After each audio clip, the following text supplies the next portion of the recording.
अपने नए घर में आए थे। वो इलाका उन दोनों के लिए बहुत ही अलग था। सुनो ना, यहाँ पर बहुत ही अकेला अकेला लगता है। हम लोग जहाँ पर पहले थे वहाँ पर परिवार के लोग भी पास में ही थे, लेकिन यहाँ पर बिल्कुल भी मन नहीं लग रहा। क्या करूं, मन तो मेरा भी नहीं लग रहा है, पर यहाँ से मेरा ऑफिस बहुत पास में है और जान पहचान की जहाँ बात है तो अगर तुम किसी से मिलोगी नहीं तो तुम्हें पता कैसे चलेगा? प्लीज मेरे लिए अपना मन लगाना शुरू करो ना।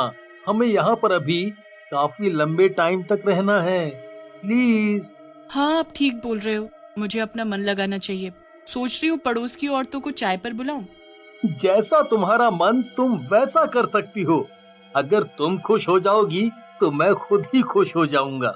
सुरेश ऑफिस चला जाता है और केसर वहीं दरवाजे पर खड़ी रहती है। तुम्हारा मन तुम वैसा कर सकती हो। अगर तुम खुश हो जाओगी तो मैं खुद ही खुश हो जाऊंगा। सुरेश ऑफिस चला जाता है और केसर वहीं दरवाजे पर खड़ी रहती है, पर वो पाती है कि मोहल्ले में बहुत ही शांति है। कोई दिख ही नहीं रहा है। कैसे मन लगे, यहाँ पर कोई औरत दिख भी नहीं रही है। बाहर खड़ी तो हूँ, पर कोई आए तब ना। चलो अंदर ही चलती हूँ। मैं आ गया। तुम कहाँ हो? तुम्हारा दिन आज कैसा गया? किसी से बातचीत हुई? बातचीत की बात कह रहे हैं, कोई दिखता तक नहीं है यहाँ। सब अपने घर में ही बंद रहते हैं। तभी वहाँ पर ढोल ताशे की आवाज आने लगती है। चलो चलो बाहर चलते हैं, लगता है किसी की बारात आई है। कितने बैंड बज रहे हैं। शादी, वो भी इस टाइम? अभी तो श्राद्ध चल रहे हैं, तो मुझे नहीं लगता कि किसी की शादी का ढोल है ये। केसर और सुरेश दोनों बाहर जाकर देखने लगते हैं, लेकिन उन्हें सिर्फ आवाजें सुनाई देती हैं, कोई दिखाई नहीं देता। और वो आवाज तेज होती जाती है, जिससे दोनों को बहुत तकलीफ होती है और उनके कान से खून भी आने लगता है। अरे ये क्या हो रहा है? ये इतनी तेज आवाज बैंड बाजे की आ रही है, पर कोई दिख नहीं रहा। मुझे लग रहा है कि उसने भी हमारी तरह ही बैंड बाजे की आवाज सुनी है। वो बड़बड़ा भी रहा था कि आज बाहर क्यों निकला, आज तो उसका अंत हो जाएगा। हाँ, जाता हूँ, उसको लेकर घर आता हूँ। तुम पानी लेकर तैयार रहो। मुझे लग रहा है कि सिर्फ वो बेहोश हुआ है। उसके पैर भी पूरे छिले हुए लग रहे हैं और कान से खून भी निकल रहा है। अरे हाँ, तुम डॉक्टर को भी फोन लगाओ। सुरेश उस आदमी पर पानी मारता है और वो आदमी होश में आ जाता है। आप लोग कौन हैं और मैं कहाँ हूँ? कहीं मैं मर तो नहीं गया? क्योंकि आज मैं गलती से बाहर निकल गया हूँ। वो बैंड बाजे वाले भूत मुझे नहीं छोड़ेंगे, मुझे नहीं छोड़ेंगे। नहीं, आप सुरक्षित हैं। वो आप बिना गाने के डांस करने लगे और इतना किया कि आपको चक्कर आ गए, तो बस हम लोग आपको उठाकर अपने घर में ले आए हैं। आप हमें नहीं जानते होंगे क्योंकि हम अभी अभी यहाँ रहने आए हैं। मैं बिना बैंड के डांस नहीं कर रहा था। मुझे उस बैंड की आवाज सुनाई दे रही थी और वो भी बहुत ही तेज, जिसकी वजह से मैं अपने कदम नहीं रोक पा रहा था। कुछ सालों से यहाँ ऐसा ही हो रहा है।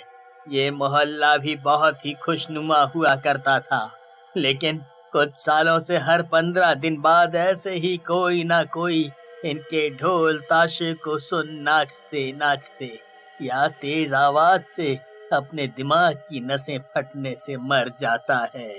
वो आवाज हमें भी सुनाई दी थी और ऐसा लगा जैसे नसें फट जाएंगी, पर हम दोनों में से किसी का मन नाचने को नहीं हुआ। या फिर ये कह सकते हैं कि हम लोग नाचे नहीं, सिर्फ उस आवाज ने हमें परेशान कर रखा था। फिर कुछ देर बाद वो खुद ही बंद हो गई। हाँ, फिर हमने आपको देखा तो आप नाचे जा रहे थे, जिसकी वजह से आपके पैर भी छिल गए हैं और आपके कान से भी खून आ गया था। मैं खुद से नहीं नाचा, मुझे उस शोर की वजह से नाचना पड़ रहा था। इसीलिए मोहल्ले में अब कोई बाहर तक नहीं आता है, सब अपने घर में ही रहते हैं। अगर कोई बाहर निकला तो उसके साथ ऐसा ही होता है। भगवान की दया से मैं तो बच गया।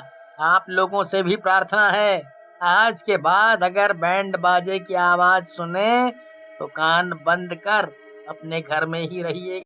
सुबह होते ही वो आदमी अपने घर को चला जाता है। मेरा नाश्ता बना दो। तो हम लोग यहाँ से चले ही जाएंगे।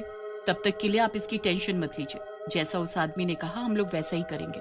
अब ऐसा हर 15 दिन में होने लग गया था। केसर और सुरेश दोनों ही उस आदमी को बताए गए कार्य को ही करते थे।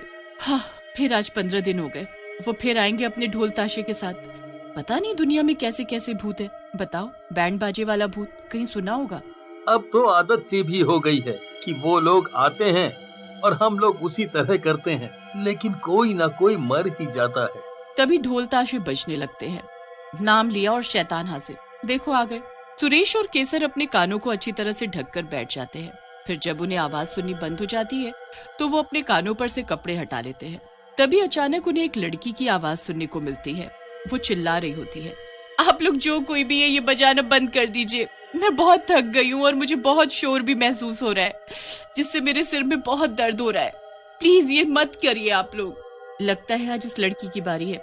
देखो वो तो गिड़गिड़ा रही है, मानो लग रहा है कि उसे सब दिख रहा है। और उसके साथ वो लड़की इतना शांत क्यों है? हाँ, हमें जाने दो, हमने कुछ नहीं किया है। हम लोग तो इस बैंड बाजे पर तुझे भी नचाना चाहते हैं, पर तुझे असर क्यों नहीं हो रहा है? तू क्यों नहीं नाच रही है? क्या तू हमसे डरती नहीं है? 1 मिनट, गाना रोक दो। ये तो हमारे बैंड बाजे से कुछ कर ही नहीं रही है।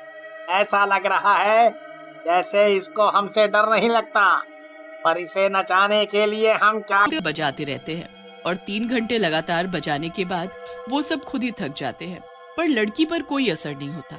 देखो, अब तुम लोगों ने खुद ही अपना बैंड बाजा बंद कर दिया। इसका मतलब तुम हार गए, तो अब तुम्हें हमेशा के लिए यहाँ से जाना होगा। हाँ, तुम ठीक बोल रहे हो। इस लड़की पर हमारे बैंड बाजे का कोई असर नहीं हुआ, इसीलिए हमने जो कहा था हमें वो करना पड़ेगा। हम लोग हमेशा के लिए यहाँ से जा रहे हैं। और बैंड बाजे वाले भूत वहाँ से गायब होने लगते हैं। अच्छा हुआ उन सब ने हमें कुछ नहीं किया, पर इस लड़की पर उनका कुछ असर क्यों नहीं हुआ? क्योंकि वो बहरी है, वो भी बहुत खतरनाक वाली। पर आज इसकी वजह से हमारी जान बच गई।